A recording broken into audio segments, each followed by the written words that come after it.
Sa wakas, dumating na po ang pinakabagong Yamaha NMAX 155 2025 version. Silipin natin ngayong araw. Tara!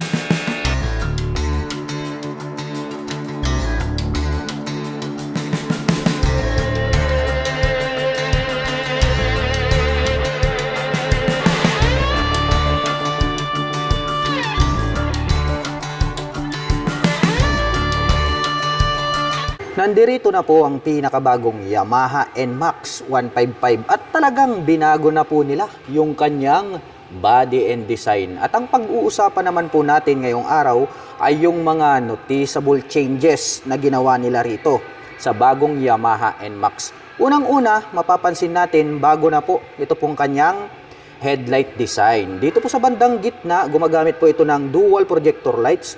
Nandirito po yung kanyang high beam and low beam.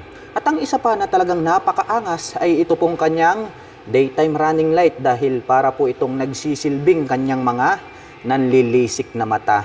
At dito na rin po pala located ito pong kanyang mga turn signals which is included na po lahat ng kanyang lighting system dito po sa kanyang headlight design.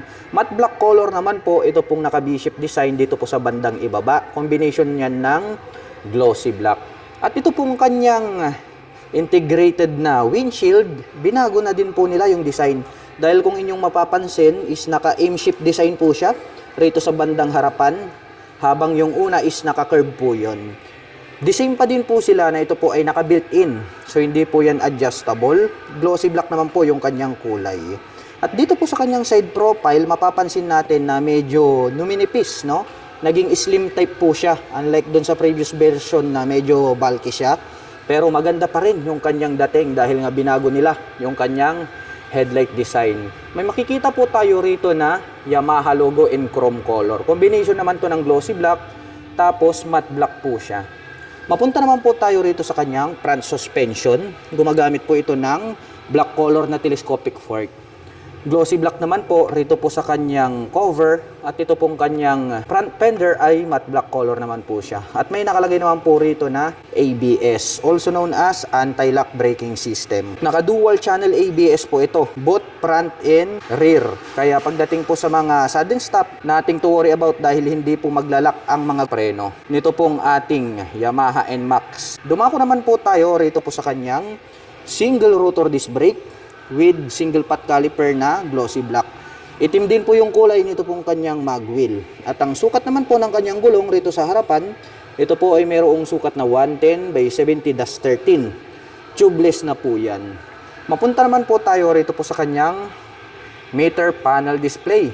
Ito yung pangalawa na talagang binago nila. Ito pong kanyang meter panel display dahil iba na po yung kanyang forma. Nandito po yung kanyang digital display at ang lalaki po nitong kanyang mga turn signal sa magkabila at may additional light indicators dyan po sa bandang itaas. At ito pong kanyang handlebar cover, no, iba na rin dahil nagkaroon siya ng two-tone color combination dito na gray color and then matte black. At may nakalagay naman po rito na Yamaha logo, naka-intact dito sa gitna. At pagdating naman po rito po sa kanyang mga button selectors, dito po sa kaliwa, nandito po yung kanyang high beam and low beam, menu, turn signal selector at ang kanyang horn. Habang dito naman po sa kabila, mayroon po itong auto stop start system, hazard, and then ang kanyang electric starter. At ito naman pong kanyang mga brake levers is black color po siya. Itim din po yung kanyang handle grip at yung kanyang end bar. Ito naman pong kanyang mga stock na side mirrors is dahon type po siya. At pagdating naman po rito po sa kanyang ignition, ito po ay equipped with smart keyless system. Ito po yung kanyang navigation knob. Included na rin po rito yung kanyang fuel at set opener. At nandito naman po sa bandang gitna located, ito pong kanyang fuel tank. At ito po ay mayroong fuel tank capacity na 7.1 liters. At mayroon naman po itong fuel consumption na 40 to 45 km per liter. Silipin naman natin itong kanyang mga side pocket. Dito sa kabila may door to, buksan natin. Mababaw lang po ito. Pwede po tayong maglagay ng gloves or coins. Habang dito naman po sa kabila, open po ito at malalim. Pwede po tayong maglagay dyan ng mga mobile phones, etc.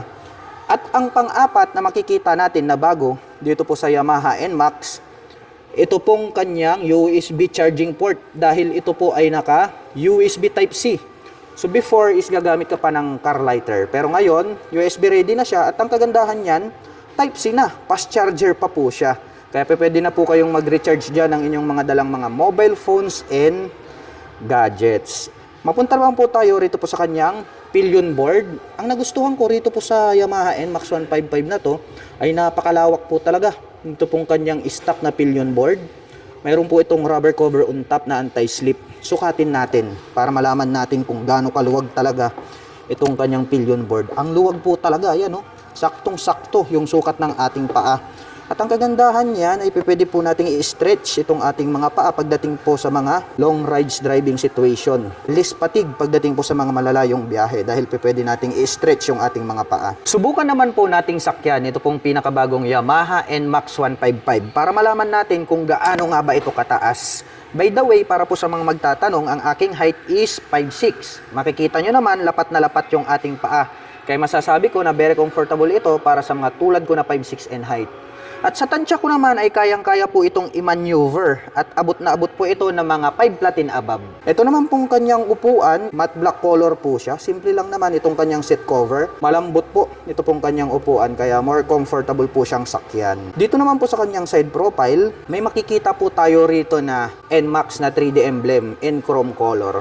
Gloss itong part na to na naka-emboss, very muscular, tas matte black naman po dito sa gitna at parang nagkaroon ng metallic color. Ito naman pong kanyang pillion step para sa ating back rider is chrome color po siya, die-cast kaya hindi po yan nagrarust. At ito naman pong kanyang center stand is glossy black, ganun din yung kulay nitong kanyang side stand. At ito po ay equipped with side stand engine cut-off switch. Once po na naka-engage itong kanyang side stand o pag nakababa ay hindi po magi-start. Sa ganoong paraan ay maiiwasan po natin na madisgrasya dulot po ng nakababang side stand. At ito naman pong kanyang engine is the same lang din po sila doon po sa ating previous version. So walang binago ha, parehong pareho. Ito pong kanyang engine cover is matte black po yan. May naka-intact dito na Yamaha. Nagkaroon ng 3 pins dito and then matte black naman po.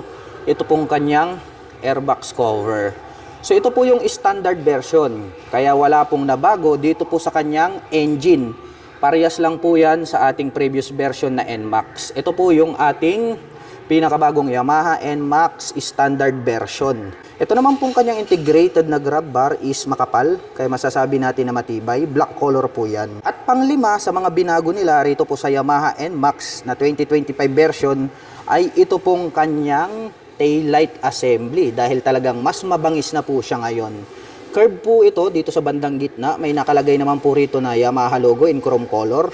At nandirito po sa bandang itaas, ito pong kanyang mga mahahaba na tail light or yung kanyang brake light. Habang dito naman po sa bandang ibaba located, ito pong kanyang mga LED na turn signals. O diba? Talagang ang astig na po ng dating nitong bagong Yamaha NMAX. At ito naman pong kanyang rear fender, ang kanyang nagsisilbing plate holder. May added light reflector na haba sa baba. At mayroon naman pong bilog na light reflector dito sa magkabila.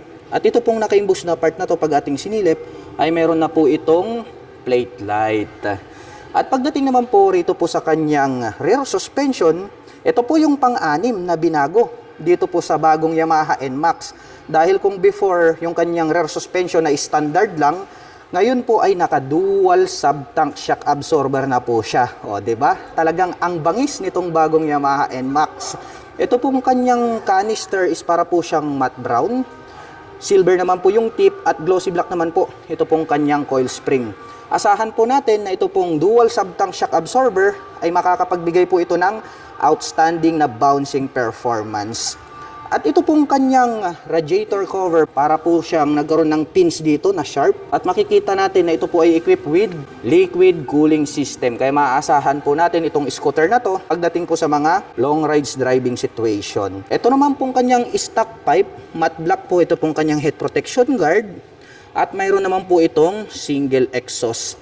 At gumagamit naman po ito ng single rotor disc brake with single pot caliper na glossy black. Wide design na glossy itong kanyang mag wheel. At may sukat naman po ang kanyang gulong rito sa bandang likuran na 130 by 70-13. Tubeless na po yan. At pag-usapan naman po natin ang kanyang engine specifications. Ang pinakabagong Yamaha NMAX ay meron po itong 155 cubic centimeter engine displacement.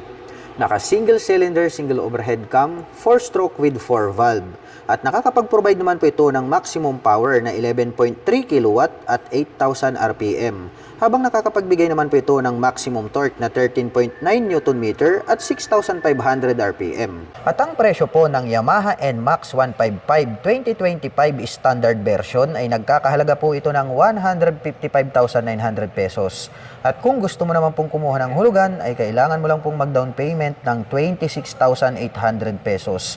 At mayroon naman po itong 7,141 pesos sa loob po yan ng 3 taon. At para naman po sa mga nakapanood ng video na ito at interesado pong maglabas ng pinakabagong Yamaha NMAX standard version at yung turbo version, ay maaari nyo po akong i-PM. At ako na din po yung tutulong sa inyo para makapaglabas po kayo ng pinakabagong Yamaha NMAX 2025 version.